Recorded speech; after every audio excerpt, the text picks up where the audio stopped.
अस्सलाम वालेकुम नाज़रीन, आप देख रहे हैं बोल्ड न्यूज़ HD। कमर अब्बास मंच आपकी खिदमत में हाजिर है। मुसल्लह अफवाज खुद को सियासत से दूर कर चुकी है और दूर ही रहना चाहती है। अपनी मुद्दत पूरी होने पर ओहदे से सबकदोश हो जाऊंगा, जनरल कमर जावेद बाजवा। इस हवाले से मज़ीद तफसीलात जानते हैं इस रिपोर्ट में। जी हां, army chief general Qamar Javed Bajwa का कहना है कि मुसल्लह अफवाज खुद को सियासत से दूर कर चुकी और दूर रहना ही चाहती है। मीडिया रिपोर्ट्स के मुताबिक वाशिंगटन में पाकिस्तानी सफारतखाने में ज़हराने से खिताब में आर्मी चीफ ने कमर जावेद बाजवा ने अपनी मुद्दत पूरी होने पर सबकदोश होने के अज़्म का इजहार किया। Army chief general Qamar Javed Bajwa ने इस मौका पर गैर रस्मी गुफ्तगू करते हुए कहा कि मुसल्लह अफवाज खुद को सियासत से दूर कर चुकी और दूर ही रहना चाहती है।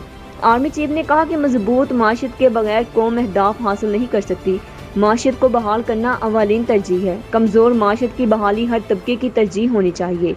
मजबूत माशरत के बगैर सफारतकारी नहीं हो सकती। यहाँ वाज़ेह रहे कि army chief general Qamar Javed Bajwa America के दौरे पर हैं। यहाँ उनकी जो बाइडेन इंतज़ामिया के सैनिटर और हुकाम से मुलाकातें जारी हैं।